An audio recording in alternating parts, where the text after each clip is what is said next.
আপনারা কোনো দিকে তাকাবেন না, কোনো কথা বলবেন না, টুকটাক করবেন না। সবাই স্বেচ্ছাসেবক যারা আছেন, রাস্তায় যে সকল ভাই দাঁড়িয়ে আছে তাদের সবাইকে রাস্তায় দাঁড়িয়ে থাকার সুযোগ দেবেন না। মা বোনরা যারা আসছেন তাদেরকে ডিসিপ্লিন রক্ষা করে যেভাবে দেওয়া যায় পজিশন সেভাবে দিবেন। সবাই সুন্দরভাবে অপেক্ষা করবেন, আল্লাহর রহমত এখানে নাজিল হবে। জোরে বলেন সুবহানাল্লাহ। আর যদি বিশৃঙ্খলা করেন, কেউ যদি হট্টগোল বা বিশৃঙ্খলা করেন, আল্লাহ পাক বলছেন কোরআনে কারীমের মধ্যে বলেছেন وقال الذين كفروا لا تسمعوا لهذا القرآن والغوا فيه لعلكم تغلبون। সেই সময় আবু জেহেল কোরআনকে উৎখাত করার জন্য, কোরআনের বাণী সমাজের মাঝে প্রচার না করার জন্য, বন্ধ করার জন্য ওত পেতে লেগেছিল। আজকেও কিছু সংখ্যক লোক এরকম তার উত্তরসূরি আছে, কিন্তু তারা খাপটি মারে আছে। ধরে বলে ঠিক না বেশি। সুতরাং এই সকল আবু জেহেল উত্তরসূরি যারা, তারা সজাগ হয়ে যান। কোনো ক্রমে কোরআনের সঙ্গে বেয়াদবি করলে আপনাদের কপাল পুড়ে যাবে এবং জাহান্নাম ঠিকানা হবে। পৃথিবীতে লাঞ্ছনা, বঞ্চনা এবং পরকালীন জীবনে অশান্তির জায়গা জাহান্নাম আপনাদের জন্য ঠিকানা হবে। আমরা এটা চাই না। আল্লাহ পাক সকলকে হেদায়েত করুক, সকলে বলে আমিন। সম্মানিত ভাইরা, আমরা একটু কায় মনোভাব দিয়ে সবাই লক্ষ্য করি। কোরআনের আয়াত দিয়ে শুরু হবে ইনশাআল্লাহ। আলহামদুলিল্লাহ আলহামদুলিল্লাহি নাহমাদুহু ওয়া নাস্তাঈনুহু ওয়া নাস্তাগফিরুহু ওয়া নু'মিনু বিহি ওয়া নাতাওয়াক্কালু আলাইহি ওয়া নাউযু বিল্লাহি মিন শুরুরি আনফুসিনা ওয়া মিন সাইয়্যাতি আ'মালিনা মান ইয়াহদিহিল্লাহু ফালা মুদিল্লা লাহু ওয়া মান يضلله فلا هادي له ونشهد أن لا إله إلا الله وأشهد أن محمدا عبده ورسوله الذي أرسله بالهدى ودين الحق بشيرا ونذيرا وداعيا إلى الله بإذنه وسراجا منيرا وقد قال الله تعالى في كلامه المجيد وفرقانه الحميد সকলে পড়েন আউযু বিল্লাহি মিনাশ শাইতানির রাজীম বিসমিল্লাহির রাহমানির রহিম ইন্নামাস সাবিলু আলাল্লাযীনা ইয়াযলিমুনান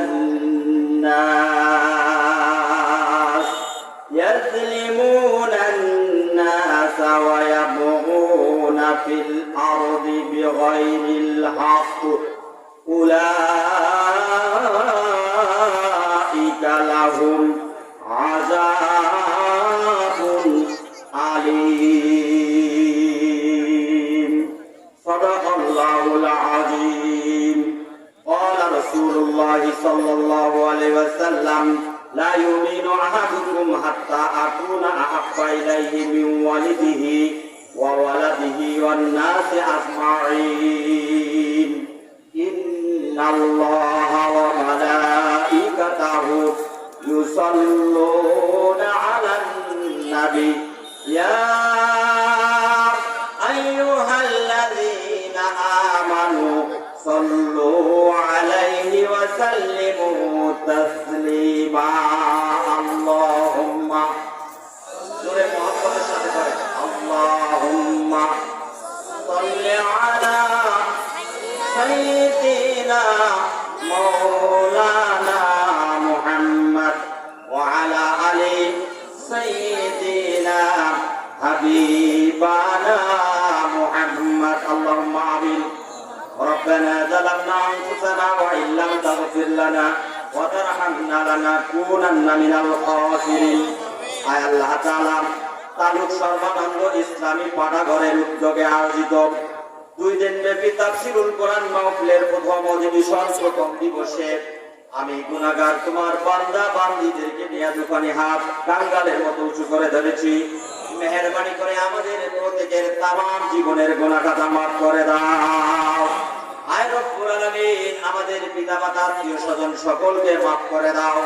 যারা কবরে রয়েছেন তাদেরকে মাফ করে দাও। আয় আল্লাহ, এই আসমানের সূর্য যেদিন প্রচন্ড তাপমাত্রার অধ্যহাত উপরে বিকিরণ করবে, মানুষের মাথার মগজগুলি নাকার কর্ণের ছিদ্র দিয়ে উড়িয়ে যাবে, ওই দিন এই মাহফিল আমাদের প্রত্যেকের জন্য নাজাতের ওসিলা বানাও। রাব্বির হামহুমা কামা রাব্বায়ানি সগীরা। সুবহানা রাব্বিকা রাব্বিল ইজ্জাতি আম্মা ইয়াসিফুন। আয় আল্লাহ, পরিশেষে বলছি, শেষ পর্যন্ত তোমার এই বান্দা বান্দীদেরকে অপেক্ষা করার তৌফিক দান করো। আমাদের সকলকে কোরআন থেকে শিক্ষা গ্রহণ করে উপকৃত হওয়ার তৌফিক এনায়েত করো। সুবহানা রাব্বিকা রাব্বিল ইজ্জাতি আম্মা ইয়াসিফুন ওয়া সালামুন আলাল মুরসালিন আলহামদুলিল্লাহি রাব্বিল আলামিন। জনাব অধ্যক্ষার মাহফিলের সম্মানিত সভাপতি জনাব মোহাম্মদ জহুরুল ইসলাম, সভাপতি জনাব মোহাম্মদ আলহাজ ডাক্তার লিটু আহমেদ, যিনি আমাদের আজকের এই তাফসীরুল কোরআন মাহফিলের সম্মানিত সভাপতি। আজকের এই তাফসীরুল কোরআন মাহফিলের সভাপতিত্ব করার কারণে আল্লাহ তার জীবনের গুনাহ খাতা মাফ করুন। সকলে জোরে বলেন আমিন। হিংসা হয় নাকি ভাই? হিংসা হয়। ওনার গুনাহ মাফ হলে জান্নাতে কি আমাদের জায়গা শর্ট করবে? শর্ট করবে না। আল্লাহ পাক ওনাকে মাফ করুক। জোরে বলেন আমিন।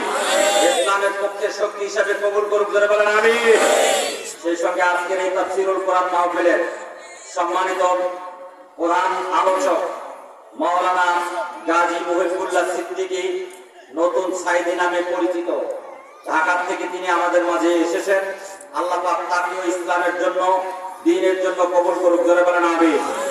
আমার আগ দিয়ে আলোচনা করেছেন আজকের এই তাফসীরুল কোরআন মাহফিলের বিশেষ অতিথিবৃন্দ, যারা কোরআন থেকে সুললিত কণ্ঠে কথা বলেছেন, আল্লাহ তাদেরকে কবুল করুক। জোরে বলেন আমিন। আমার পরে কথা বলবেন আজকের এই বিশেষ অতিথিবৃন্দ থেকে যারা, আল্লাহ পাক তাদের সকলকে কবুল করুক। জোরে বলেন আমিন। কথা রেখেছেন প্রধান অতিথি জনাব, কথা রাখবেন জনাব মোহাম্মদ শহীদুল ইসলাম মঞ্জু ভাই, অধ্যাপক, বাজারপাড়া কলেজ ও আমির বাংলাদেশ জামাত ইসলামী সুন্দরগঞ্জ গাইবান্ধা, তিনি আমাদের মাঝে আছেন। আল্লাহ পাক তাকে কবুল করুক। জোরে বলেন আমিন। এবং এই দ্বীনের জন্য খাদিম হিসেবে কবুল করুক। এই দ্বীনের নেতৃত্ব, এই দেশের নেতৃত্ব দেওয়ার মতো যোগ্যতা এবং তাকে কবুল করুক। সকলে বলে আমিন। আর জোরে বলে আমিন। আজকের এই তাফসীরুল কোরআন মাহফিলের বিশেষ অতিথি জনাব AKM নুরুন নবী ফান্ডামিয়া, সহকারী লাইব্রেরিয়ান, ললডাঙ্গা ডিগ্রি কলেজ, একটু আগে কথা বলেছেন। আল্লাহ পাক তাকেও দ্বীনের জন্য কবুল করুক। জোরে বলেন আমিন। তার গুনাহ খাতা আল্লাহ মাফ করুক। জোরে বলেন আমিন। আজকের সকল আমন্ত্রিত মেহমান, মঞ্চে যারা রয়েছেন এবং আমার সামনে পর্দার অন্তরালে যারা রয়েছেন, সকল শ্রেণীর শ্রোতা মণ্ডলীকে আল্লাহ পাক কবুল করুক। জোরে বলেন আমিন। সেই সঙ্গে আজকের এই আয়োজক কমিটি, যারা অক্লান্ত পরিশ্রম করে এই তাফসীরুল কোরআন মাহফিল আমাদেরকে উপহার দিচ্ছেন, আল্লাহ পাক সেই সকল ভাইদের সকলকে কবুল করুক। জোরে বলেন আমিন। তাদের জীবনের গুনাহ খাতা মাফ করুক এবং প্রতি বছর এই রকমের আঞ্জাম দিতে পারে, এই জন্য আমরা যেন আন্তরিকভাবে তাদেরকে সহযোগিতা করি। আল্লাহ পাক কবুল করুক তাদের সকলকে। সকলে বলে আমিন। আর জোরে বলে আমিন। সম্মানিত ভাইরা, কোরআন থেকে কথা হবে, আপনারা শুনতে রাজি আছেন? কারা কারা শুনতে রাজি আছেন? হাত তুলে দেখান কারা কারা শুনতে রাজি।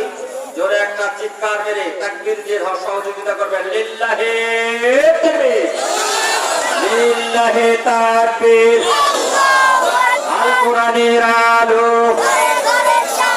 লিল্লাহি তাকবীর। কোরআন হচ্ছে কমপ্লিট কোড অফ লাইফ, পূর্ণাঙ্গ একটি জীবন আদর্শ জীবন ব্যবস্থা। নো ডাউট ইন ইট, এর ভিতরে কোনো সন্দেহ নেই, কোনো সন্দেহ নেই। এটা আমার কথা না, আমার আল্লাহ বলছেন। আমার আল্লাহ রাব্বুল আলামিন বলছেন, যালিকাল কিতাবু লা রাইবা ফীহি। আল্লাহু আকবার। আল্লাহ রাব্বুল আলামিন বলেন, এটা এমন একটি গ্রন্থ নো ডাউট এর ভিতরে কোনো সন্দেহ নাই।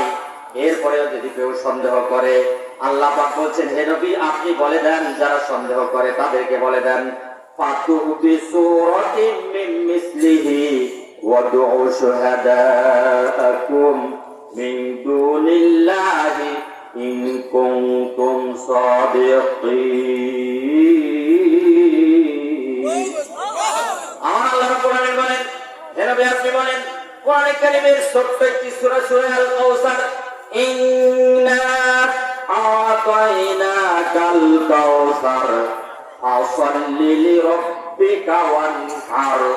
এই দুইটি আয়াত কোরআনের সেই দিন কাবার চত্বরে, ওই কাবার দেওয়ালের মধ্যে এরকম দুটি আয়াত লিখে দিয়া চ্যালেঞ্জ দেওয়া হয়েছিল যে তৃতীয় নাম্বার আয়াতটা তোমরা দুনিয়ার সকল মানুষ ঐক্যবদ্ধ হয়ে 3 নাম্বার আয়াতটা তোমরা লিখে দাও। আমার ভাইরা সেই দিন এই চ্যালেঞ্জের মোকাবিলায় আরবের বক্তব্য সাহিত্যিক, কবি, সাহিত্যিক ব্যক্তি যারা এত পাণ্ডিত্য অর্জন করেছিল আরবি ভাষায়, সেই সকল পণ্ডিত ব্যক্তিরা ঐক্যবদ্ধ হয়ে প্রচেষ্টা চালিয়েছে, কিন্তু কোরআনের একটা নকল করা তাদের পক্ষে সম্ভব হয় নাই। জোরে বলেন সুবহানাল্লাহ, আরো জোরে বলেন সুবহানাল্লাহ। আমার ভাইরা, এই কোরআনে কারীম আমাদের মাঝে এসেছে, সেই কোরআন থেকে আমরা যদি আজকে এই কোরআন অনুসরণ করি তাহলে আমাদের জীবনটা হবে ধন্য। আর যদি আমরা এই কোরআন থেকে দূরে সরে যাই, আল্লাহ পাক বলছেন আমাদের জীবনে লাঞ্ছনা গঞ্চনা এবং যত বিপদ আপদ আছে সবকিছু আল্লাহ দুনিয়ার জমিনে দিবেন। পরকালীন জীবনে আমাদের জন্য শাস্তি রিজার্ভ আছে জাহান্নাম। আমরা কি সেই জাহান্নামে যেতে চাই? কেউ জাহান্নামে যেতে চায়? কেউ জাহান্নামে যেতে চাই না। আল্লাহ রাব্বুল আলামিন এই কোরআনে কারীমের মধ্যে বলছেন, ইন্না হাযাল কুরআনা ইয়াহদি লিল্লাতি হিয়া আকওয়ামু ওয়া ইউবাশশিরুল মুমিনিনা আল্লাযীনা ইয়ামালুনাস সালিহাতি আন্না লাহুম আজরান কাবীরা।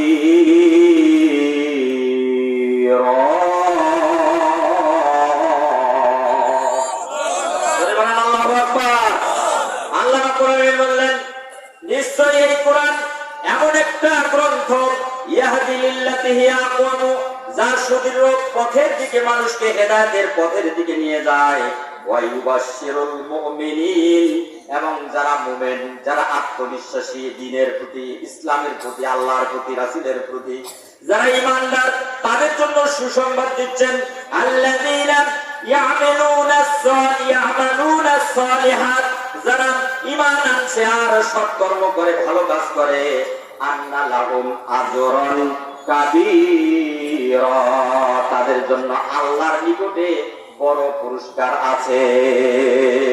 বড় পুরস্কার আছে। কি বড় পুরস্কার? আপনারা যদি ঈমান আনেন, ভালো কাজ করেন, তাহলে বড় পুরস্কার আল্লাহর কাছে আছে। সেটা হলো আল্লাহর জান্নাত আমাদের জন্য অপেক্ষা করছে। যে জান্নাতের জন্য দুনিয়ায় এত টানা হেঁচড়া, এত কিছু লাঞ্ছনা গঞ্চনা, এত কিছু করা হয়, ওই জান্নাতটাই হলো সবচাইতে আসল উদ্দেশ্য। জোরে বলেন ঠিক না বেঠি? জোরে বলেন ঠিক না বেঠি? সম্মানিত ভাইরা, পৃথিবীর শেষ করে শেষ ঠিকানাটা জান্নাত পাবে, এইটাই আমাদের আশা ভরসা। ঠিক না বেঠি? যত কিছু করতেছি ইসলামের নামে, সবকিছু এই জান্নাত পাওয়ার জন্য, যাতে করে পরকালীন জীবনটা আমাদের সুখের হয়। এই জন্য আল্লাহ পাকের কাছে আমাদের এটা পাওয়া, এটা আমাদের দাবি। দাবি কিনা আমার ভাইরা? এই জন্য আল্লাহ শর্ত দিয়েছেন, আল্লাযীনা ইয়ামালুনাস সালিহাত, যারা নাকি আমলে সালেহ করবে, ভালো কাজ করবে, আন্না লাহুম আজরান কাবীরা, তাদের জন্য আল্লাহর নিকটে বড় পুরস্কার রয়েছে। তাদের নিকটে তাদের জন্য আল্লাহর নিকটে বড় পুরস্কার রয়েছে, সেটা হলো জান্নাত। আল্লাহ পাক বলছেন, কুল্লু নাফসিন যায়িকাতুল মাউত ওয়া ইন্নামা তুওয়াফাউনা উজুরাকুম ইয়াওমাল কিয়ামাহ ফামান যুযিহা আনিন নার ওয়া উদখিলাল জান্নাতা ফাকাদ ফাজ ওয়া মাল হায়াতুদ দুনিয়া ইল্লা মাতাউল গুরুর। আমার আল্লাহ রাব্বুল আলামিন বলেন, ও দুনিয়ার মানুষেরা, কুল্লু নাফসিন যায়িকাতুল মাউত, প্রত্যেক আত্মাকে মৃত্যুর স্বাদ গ্রহণ করতে হবে। দুনিয়ার যত মানুষ আছে এই কথার সাথে কারো বিরোধিতা নাই, আছে নাকি? আছে, জোরে বলেন আছে। ভাই কথা বললে আপনাদের রেকর্ড হচ্ছে, এগুলি আপনাদের ইয়াসরাত করলে এগুলি সাক্ষী হয়ে থাকবে আখিরাতের আদালতে। এই সাক্ষীর কারণে আপনি নাজাত পেতে পারেন, আমি নাজাত পেতে পারি। জোরে বলেন ঠিক না বেটি? সুতরাং জোরে সোরে কথা বলবেন, রেকর্ড হচ্ছে। কিয়ামতের আদালতে আল্লাহর কাছে দাবি করবেন, আল্লাহ আমরা সেদিন বক্তার কথায় সত্যায়ন করেছি, ইয়াস নট বলেছি, যেটা কোরআনের জন্য বলেছি, আপনি আমাদেরকে জান্নাত দেন। এই দাবিটুকু করতে পারবেন, আল্লাহ কবুল করলে হয়তো জান্নাত হয়েও যেতে পারে। ভাইরা আমার, আমল করে কেউ জান্নাতে যেতে পারবে এমন এমন আমল করার শক্তি কারো নাই। নবীরা পর্যন্ত বলেছেন আল্লাহ যদি আমাদের হিসাব নেয়, আমলের হিসাব নেয়, আমরাও জান্নাতে যেতে পারবো কি পারবো না সন্দেহ। সুতরাং আজকে আমরা যারা এসেছি আমল করে জান্নাতে যেতে পারবো এমনটা নয়, তবে হ্যাঁ ওসিলার মাধ্যমে কোন সৎ কাজ, কোন ভালো কাজের উদ্ধৃতি দিয়া হয়তো বা আমরা নাজাত পেতে পারি। আল্লাহ পাক আমাদের হয়তো এইভাবে নাজাত দিতে পারেন। জোরে বলে ঠিক না বেটি? সম্মানিত ভাইরা, এই জন্য কোরআনে কারীম থেকে আলোচনা হচ্ছে, আমাদেরকে কোরআনে কারীমের আলোচনা বুঝতে হবে স্থির মনোমানসিকতা দিয়া। আল্লাহ যেন আমাদেরকে বুঝার তৌফিক দান করেন, সকলে বলি আমিন। আল্লাহ রাব্বুল আলামিন কোরআনে কারীমে বলেন, ওয়া নুনাজ্জিলু মিনাল কুরআনি মা হুয়া শিফাউ ওয়া রাহমাতুল লিল মুমিনিনা ওয়া লা ইয়াজিদুজ যালিমিনা ইল্লা খাসারা। আল্লাহ রাব্বুল আলামিন বলেন, ওয়া নুনাজ্জিলু মিনাল কুরআন, আমি অবতীর্ণ করছি এই কোরআন, যা তোমাদের জন্য শিফা, অর্থাৎ রোগ ব্যাধি হলে যেমন ওষুধ, কোরআনটা আমাদের জন্য শিফা তথা অসুখের ঔষধ স্বরূপ নাজিল করেছেন।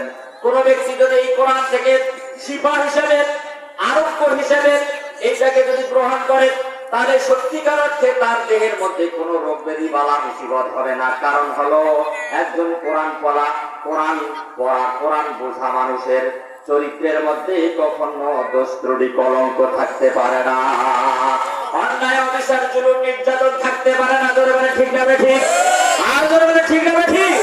একজন কোরআন পড়া মানুষ আজকে যত মানুষ অত্যাচার করছে, নিপীড়ন, জুলুম, নির্যাতন, দর্শন, খুন খারাপি ইত্যাদি ইত্যাদি করছে, আপনাদের কাছে আমি দাবি করছি, দেখেন তো একটা কোরআন বুঝা মানুষ, একজন ভালো আলেম ব্যক্তি, একজন কোরআনের খাদেম ব্যক্তি কখনো কোনো মদের আসরে, জুয়ার আসরে, দর্শন, মামলা, হট্টগোল, অনৈতিক কাজ, কোন প্রকার খারাপ কাজের সাথে জড়িত আছে এমন কোন দিন আপনারা এরকম দেখেছেন?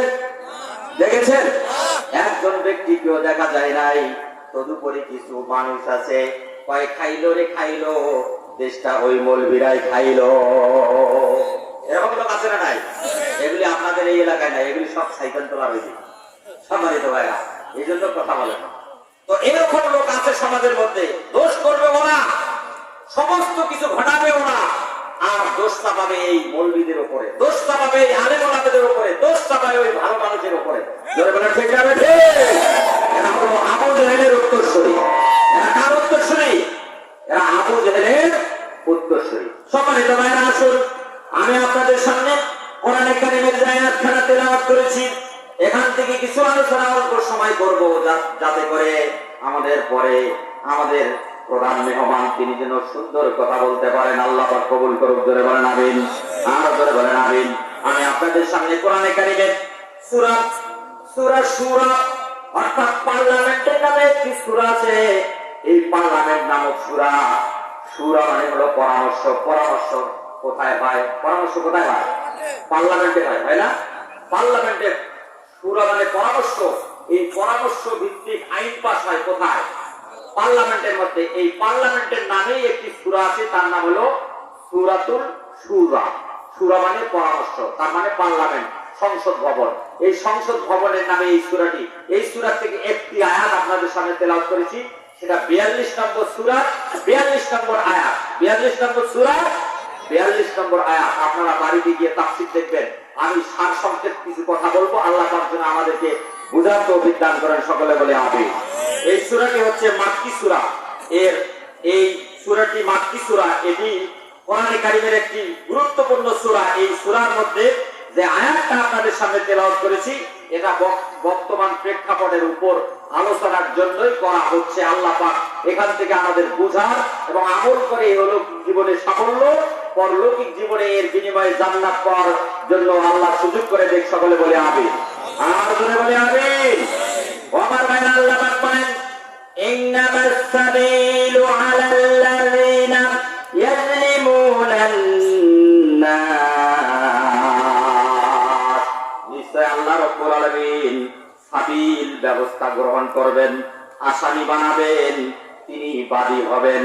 আলাল্লাযিনা ইয়াযলিমুনান নাস, যারা নাকি মানুষের উপর জুলুম করে, নির্যাতন করে, ব্যভিচার করে, অত্যাচার করে, নানা ধরনের ষড়যন্ত্রে ফেলিয়ে মানুষকে নির্যাতনের আওতায় নেয়, এই সকল ওই অত্যাচারী জালিমের বিরুদ্ধে আল্লাহ রাব্বুল আলামিন নিজে বাদী হয়ে মামলা দায়ের করবেন। জোরে বলেন নাউজুবিল্লাহ। আল্লাহ বাদী হবে যারা নাকি অত্যাচার করে, অবিচার করে, জুলুম করে, মানুষের প্রতি যারা নির্যাতন করে, এরকম যারা করবে এই জালিমদের বিরুদ্ধে আল্লাহ আখিরাতের আদালতে নিজেই বাদী হয়ে তাদের বিরুদ্ধে মামলা দায়ের করবেন। সম্মানিত ভাইরা, আল্লাহ যদি কোন মামলার বাদী হন আর আপনি আমি যদি কোনো আসামি হয়ে যাই, তাহলে আল্লাহ আদালতে বাঁচার কোনো উপায় থাকবে? যদি বলে বাঁচার কোনো উপায় থাকবে? আল্লাহর আদালতে বাঁচার কোনো উপায় থাকবে না। সুতরাং আসুন, আমরা যারা অন্যায়ের সাথে জড়িত, ব্যভিচারের সাথে জড়িত, বিভিন্ন ধরনের অপকর্মের সাথে জড়িত, আমাদের আজকেই তওবা করে ওই সকল অপকর্ম থেকে ফিরে আসতে হবে। নইলে আল্লাহর আদালতে আল্লাহ হবেন বাদী আর আপনি হবেন আসামি, তখন বাঁচার কোনো উপায় থাকবে না। ধরে বলে ঠিক না বেটি? ও আমার ভাইয়েরা, অনেকে আছে সেই দিন আল্লাহর বিরুদ্ধেও কথা বলবে আর বলবে আমরা এইগুলি করি নাই, এই অপরাধ আমরা করি নাই। আল্লাহ রাব্বুল আলামিন সূরা ইয়াসিনের 65 নম্বর আয়াতের মধ্যে বলেছেন, আল ইয়াউমা নাখতিমু আলা আফওয়াহিহিম ওয়া তুকাল্লিমুনা আইদিহিম ওয়া তাশহাদু আরজুলুহুম বিমা কানু বিআয়াতিনা ইয়াকসিবুন।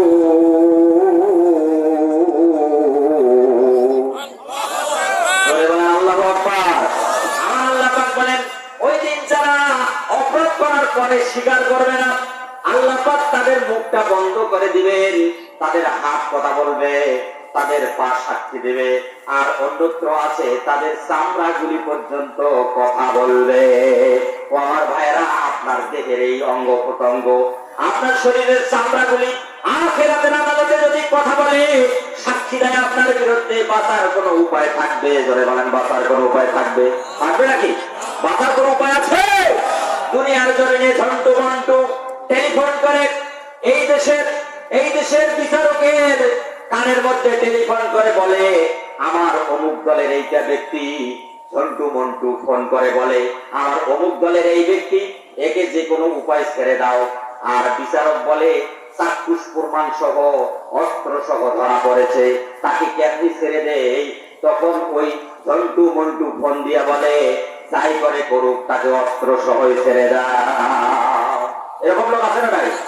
দুনিয়ার জমিনে এটা সম্ভব, কিন্তু আখিরাতের আদালতে এটা সম্ভব নয়। আল্লাহ পাক সেটাও কোরআনে কারীমের মধ্যে বলেছেন, ওয়ামা তুকুব্বিলা মিনহুম ওয়া লাহুম আযাবুন আলীম। যন্ত্রণাদায়ক শাস্তির থেকে বাঁচার জন্য তুমি যদি দুনিয়ার সমুদয় অর্থ, টাকা পয়সা, সবকিছু সোনা দানা সব ঘুষ দিতে চাও, আল্লাহ পাক বলছেন ওইগুলি অ্যাকসেপ্ট করা হবে না, গ্রহণ করা হবে না। আল্লাহর জ্বলন্ত শাস্তির থেকে বাঁচার কোনো উপায় থাকবে না। ঠিক না বেঠিক ভাই? ধরে বলে ঠিক না বেঠিক? আল্লাহ পাক বলেছেন, মা ইয়ালফিজু মিন কওলিন ইল্লা লাদাইহি রাকীবুন আতীদ। আমার আল্লাহ পাক বলেন, তুমি এমন কোন কথা বলো না, এমন একটা কথা বলো না, এমন একটা বাক্য বলো না যে কথা, যে কাজ আমি আল্লাহ রাব্বুল আলামিন রেকর্ড করে রাখি না। তার মানে হলো প্রত্যেকটা কথা, প্রত্যেকটা কাজ আল্লাহ রাব্বুল আলামিন রেকর্ড করে, ফাইল আকারে নতিজা করে প্যাকেট করে রাখতেছেন। আপনি আমি যা করতেছি দিনের আলোতে, রাতের অন্ধকারে, গোপনে প্রকাশ্যে, দিবালোকে, লোকের চোখের অন্তরালে যা কিছু করতেছি না কেন সবকিছু আল্লাহ রাব্বুল আলামিন রেকর্ড করে রাখতেছেন। আল্লাহ কোরআনে কারিমে বলেছেন সূরা বনী ইসরাঈল, আল্লাহ পাক বলেছেন ইকরা কিতাবাকা কাফা বিনাফসিকাল ইয়াউমা আলাইকা হাসিবা। ওহে ব্যক্তি, দুনিয়ার জমিনে তুমি যেটা করেছো সবগুলি আমি ফাইল আকারে নতিজা আকারে এখানে রেখে দিয়েছি। এইগুলি দেখো, রিড ইওর বুক, তোমার আমলনামার বইটা পড়ে দেখো। আজকে তোমার এই বইটাই তোমার আমলের তোমার জান্নাতে অথবা জাহান্নামে যাওয়ার জন্য যথেষ্ট। বলেন তো সেই দিন কোনো অস্বীকার করার সুযোগ আছে নাকি? কোনো অস্বীকার করার সুযোগ নাই। সম্মানিত ভাইরা, তাহলে আখিরাতে বাঁচতে হলে আমাদেরকে ভালো কাজ করতে হবে। আল্লাহ পাক সেই জন্য বলেছেন, যারা নাকি অত্যাচার জুলুম নির্যাতন মানুষের প্রতি করবে তাদের প্রতি আল্লাহ রাব্বুল আলামিন মামলা দায়ের করবেন নিজে বাদী হয়ে। ওয়ায়াবুনা ফিল আরদি বিগাইরিল হক, যারা অন্যায়ভাবে মানুষের প্রতি জুলুম নির্যাতন করে মানুষকে বিদ্রোহ আচরণের মধ্যে আবদ্ধ করে ফেলায়, মানুষকে বিদ্রোহী হিসাবে গড়ে তোলে, যারা এরকম করবে আল্লাহ তাদের বিরুদ্ধে মামলা দায়ের করবেন। জোরে বলেন ঠিক না বেঠিক? আমার ভাইয়েরা, এই আয়াতের প্রেক্ষাপট বাংলাদেশের এখন অবস্থা, কারণ হলো স্বৈরাচার এই শেখ হাসিনা, মাননীয় সাবেক প্রধানমন্ত্রী স্বৈরাচার শেখ হাসিনা বাংলার মানুষের উপর জুলুম করেছে, নির্যাতন করেছে, ব্যভিচার করেছে। নির্যাতন করার কারণে এই বাংলাদেশের এক শ্রেণীর মানুষ রাতের বেলায় নিজের বাড়িতে ঘুমাতে পারে নাই। ঠিক না বেঠিক? এক শ্রেণীর মানুষ নিজের বাড়িতে ঘুমাইতে পারে নাই, ছেলে মেয়েদের সাথে সাক্ষাৎ করতে পারে নাই, রাতের আধারে মানুষের বাড়িতে থাকতো, আবার কোথাও কোথাও বিলের মধ্যে থাকতো, বিভিন্ন নির্যাতনের শিকার হতো। এরকম অবস্থা হয়েছে কি হয় নাই? আমার ভাইয়া, শুধু তাই নয়, এরকম অবস্থা হয়েছে বাংলার জমিনে আমরাও এরকম স্থির থাকতে পারি নাই। আমার ভাইয়া, কোনো দোষ নাই, কোনো দাসী নাই, কোনো অপরাধ নাই, শুধুমাত্র ইসলামের কথা বলি, কোরআনের কথা বলি, হাদিসের কথা বলি, ন্যায়ের কথা বলি। এই কথাগুলি বলার কারণে ওদের বিরুদ্ধে যায়, ওরা মনে করে আমাদের বিরুদ্ধে কথা বলে, এই জন্য তারা ষড়যন্ত্র করে মামলা দিয়ে জেল হাজতে পাঠায় আর জুলুম নির্যাতন করে, টাকা পাহাড় জমায়। এরকম করে করে এক শ্রেণীর লোক আজকে আমাদের প্রতি নির্যাতন করেছে। জোরে বলেন ঠিক না বেঠিক? আমার ভাইয়েরা, আমিও এই নির্যাতনের শিকার হয়েছি। আমাকেও 7টি মামলা দেওয়া হয়েছে, 4 বার জেলে যাওয়া লাগছে। 4 বার জেলের শেষ অবস্থায় যখন আমি 21 সালের জুন মাসে জেলে ছিলাম, ওই সময় আমার মা আমার টেনশনে পড়ে আল্লাহ তাকে বিদায় করে দিয়েছেন। আমি জেলের মধ্যে ছিলাম, এই এলাকার অনেক ভাই আমার সাথে জেলে ছিলেন, জলিল ভাই এখানে ছিলেন, এরপরে আরো ভাই ছিলেন, এই যে মজনু ভাই ছিলেন, আরো অনেক ভাই ছিলেন। একসঙ্গে আমরা 27 জন জেলের মধ্যে ছিলাম। ওই সময় 28শে জুন আমার মা টেনশনে তিনি মারা গেলেন, আমি জেলের মধ্যে আবদ্ধ। শেষ কথাটা বলতে পারি নাই। আমার ভাইরা, প্যারোলে মুক্তি নিয়ে এসে পুলিশের পাহারায় এসে জানাজা করে আবার জেলের মধ্যে ঢুকেছি। আমি কি চোর না ডাকাত? আমি চোর না ডাকাত? আমার ভাইরা, কি অপরাধ আমাদের? অপরাধ শুধু একটি, কোরআনের কথা বলি, হকের কথা বলি। এই জন্য জালিমরা আমাদেরকে বরদাস্ত করে নাই, বিভিন্ন অজুহাতে আমাদের উপর অশান্তি সৃষ্টি করেছেন, আমাদেরকে জেলে দিয়েছেন, নির্যাতন করেছেন, জুলুম করেছেন। জোরে বলেন ঠিক না বেঠিক? আখিরাতের আদালতে আল্লাহ রাব্বুল আলামিনের কাছে ওদের জন্য আমরা বিচার দাবি করব। এই পৃথিবীতে বিচার হোক আর না হোক, কিন্তু আখিরাতের আদালতে ওদের বিরুদ্ধে আমরা মামলা দায়ের করব। আল্লাহ ওদের উপযুক্ত বিচার করবেন, যারা আমাদেরকে রাতের পর রাত ঘুম হারাম করে দিয়েছে, মিথ্যা অপবাদ দিয়ে জেলের মধ্যে ঢুকিয়েছে। এই দেশের প্রবীণ রাজনীতিবিদ জামাত ইসলাম, বাংলাদেশ জামাত ইসলামের প্রবীণ রাজনীতিবিদ, যেই 5 জন ভাইকে শহীদ করা হয়েছে, কোনো অপরাধ নাই, 2টা মন্ত্রণালয় চালিয়েছেন, নিজামী এবং মুজাহিদ, আলী হাসান মুজাহিদ 2 জন, এই ব্যক্তি 2 জন 2টা মন্ত্রণালয় চালিয়েছে। মন্ত্রণালয় চালাকালীন সময় তাদের দূরবীন দিয়ে দেখা হয়েছে, তাদের চরিত্রের মধ্যে কোনো দোষ নাই, অর্থ আত্মসাতের কোনো কেলেঙ্কারি নাই, কোনো কিছু নাই, কিচ্ছু খুঁজে পায় নাই। তারপরে তাদেরকে ধর্ষণ মামলা, অপহরণ মামলা, নির্যাতন মামলা, যুদ্ধ বিরোধী মামলা ইত্যাদি ইত্যাদি নানা ধরনের ষড়যন্ত্রমূলক মামলা দিয়ে তাদেরকে শেষ পর্যন্ত শহীদ করে দিয়েছে। ঠিক না বেটে? ভাই এগুলি কি কিচ্ছা বলতেছি না সত্য ঘটনা বলতেছি? আমার ভাইরা কথা বলেন না কেন? কথা বলেন না কেন? এগুলো সত্য না মিথ্যা? আপনারা সবাই দেখেছেন এই 5 জন ভাইকে শহীদ করা হলো। আমার ভাইরা মীর কাসিম আলিফ, ইনি ছিলেন একজন অর্থনীতিবিদ, ম্যাগনেট, অর্থনীতির শাখা তার মাথার মধ্যে ছিল। আমার ভাইরা হাজার হাজার মানুষের কর্মসংস্থান, ব্যাংক, বীমা থেকে শুরু করে চাকরি বাকরি, ব্যবসা বাণিজ্য, বিভিন্ন ধরনের হাসপাতাল ইত্যাদি ইত্যাদি অনেক কারখানা তার ছিল। হাজার হাজার লোক তার কারখানায় কাজ করে জীবন জীবিকা অর্জন করেছে। এইরকম একজন ভালো অর্থনীতিবিদ মানুষকে এই দেশে ফাঁসি দিয়া দেশের অর্থনীতিটাকে দুর্বল করে দিয়েছে। যারা বলেন ঠিক না বেঠি?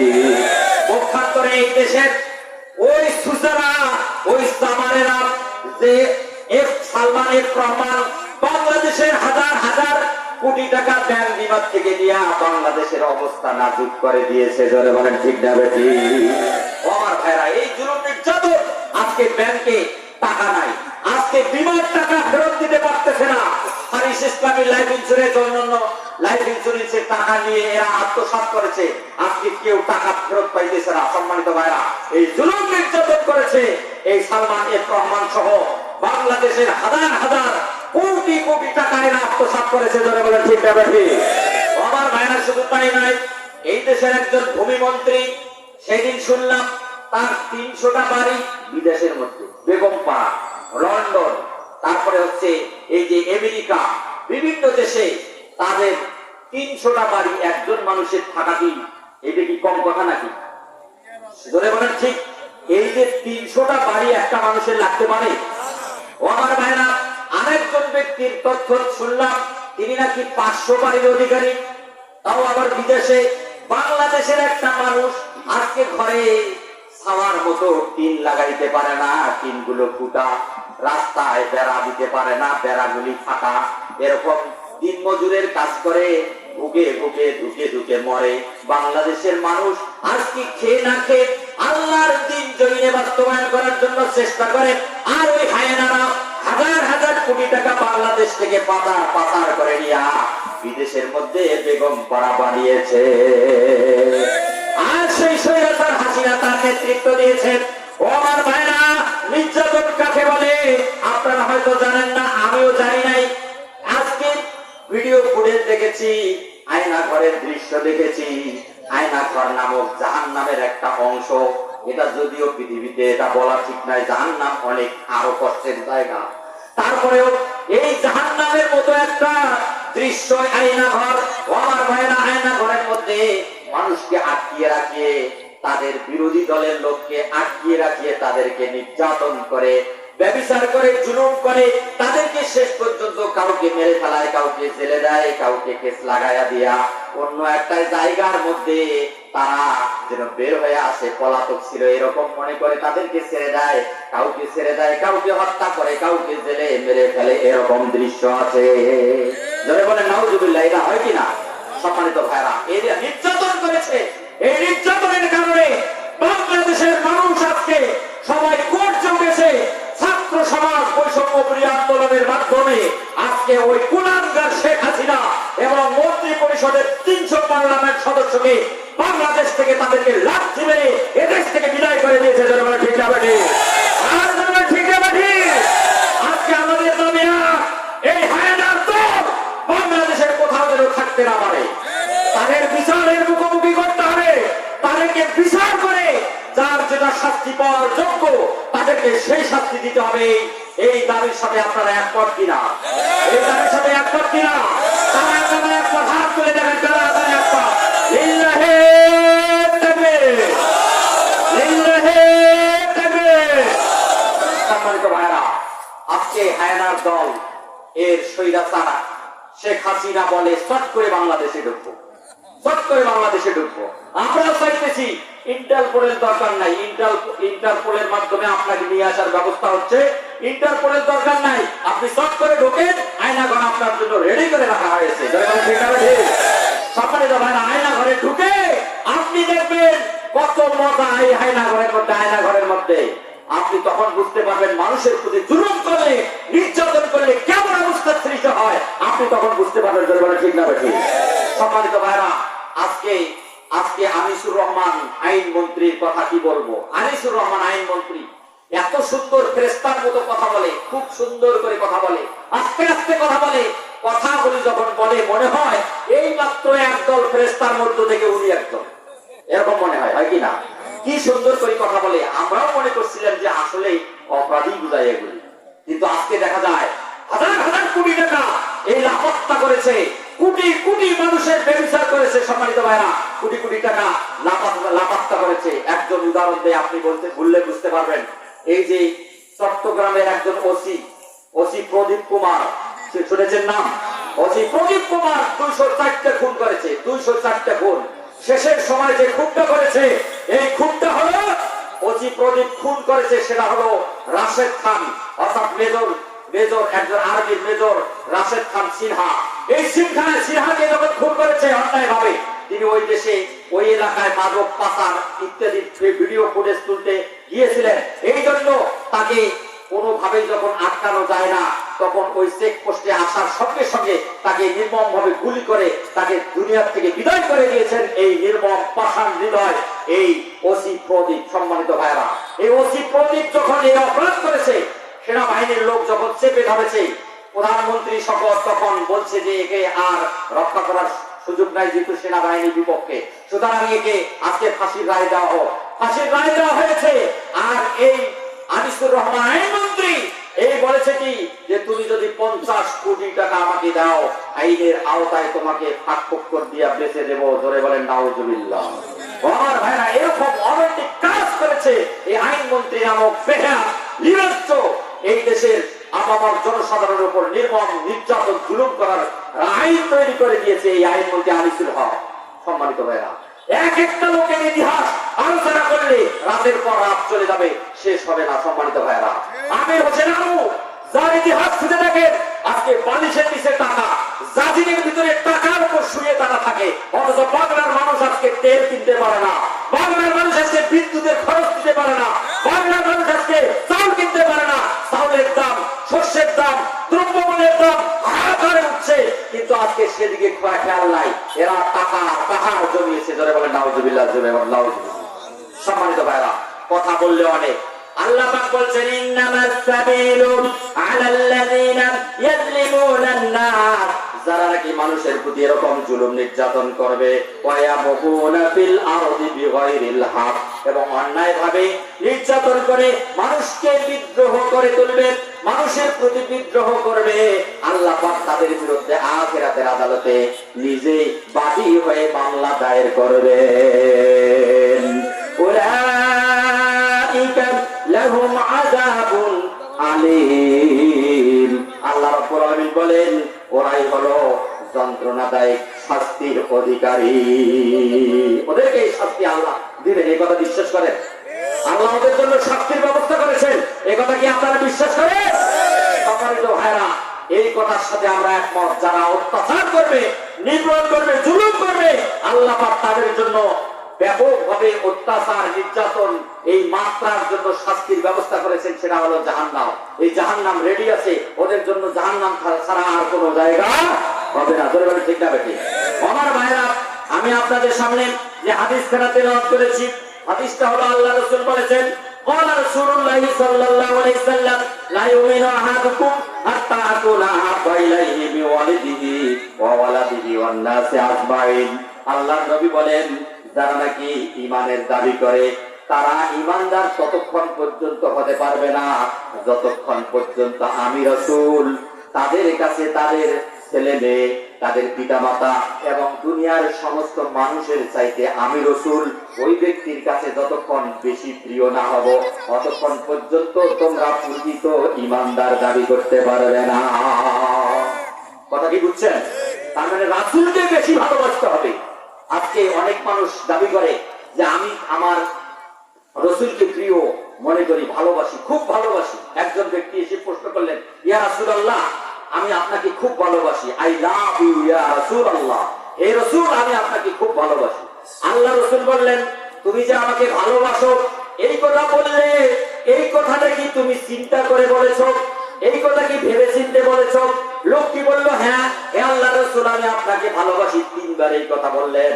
আল্লাহ রাসূল বললেন, যদি সত্যিকারের অর্থে তুমি আমাকে ভালোবাসো তাহলে অপেক্ষা করো, পানির মতো, বন্যার পানির মতো তোমার চতুর্দিক থেকে অভাব অভিযোগ আসবে।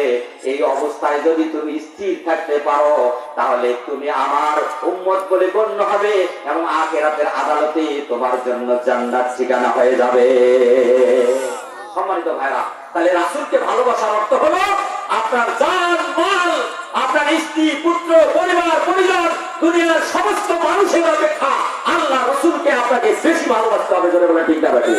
যদি এই প্রমাণ দিতে পারেন আপনার জান মাল ইজ্জত সম্মান ছেলে মেয়ে স্ত্রী পুত্র পরিবার সবার চাইতে রাসূলকে যদি বেশি ভালোবাসেন, এই প্রমাণ যদি দিতে পারেন তাহলে আপনি একজন ইমানদার, আপনার ঠিকানা হবে জান্নাত। জোরে বলেন সুবহানাল্লাহ। আমরা কি সেই জান্নাতে যেতে চাই ভাই? আমরা কি সবাই সেই জান্নাতে যেতে চাই? কারা কারা এই জান্নাতে যেতে চাই? হাত তুলে দেখেন কারা কারা জান্নাতে যেতে চাই। লিল্লাহি তাকবীর, লিল্লাহি তাকবীর। আল কোরআনের আলো ঘরে ঘরে জালো, লিল্লাহি তাকবীর। সম্মানিত ভাইরা, কোরআনে কারীম আমাদের মাঝে এসেছে। কোরআন অতলান্তিক মহাসমুদ্র, এই কোরআন থেকে আলোচনা করলে শেষ করা সম্ভব নয়। সুতরাং আপনি আমি এই কোরআন যাতে ভালো করে বুঝে আমল করতে পারি, আল্লাহ পাক তৌফিক দান করুক। সকলে বলে আমিন। আজকে এই কোরআনের মাহফিল হচ্ছে, এই কোরআনের মাহফিল ভালোবাসতে হবে। ভালোবাসতে হবে কিনা? যারা বলেন ভালোবাসতে হবে কিনা? আজকে অনেক লোক আছে যারা বলে যে আমরা খুব ভালোবাসি, কোরআনের মাহফিল হচ্ছে। অনেক লোকের কাছে যাবেন, ভাই কোরআনের মাহফিল হচ্ছে 20টা টাকা দেন, এই যে আপনার মানে পাসপোর্ট দিচ্ছি, অর্থাৎ আপনার এই যে স্লিপ দিচ্ছি 20টা টাকা দেন। দূর কত দেই এগুলা দিতে দিতে আর অস্থির হয়ে গেছি, আর দেওয়ার সুযোগ নাই, আপনি জানতো ভাই যান পরে এসেন। এরকম লোক আছে না নাই?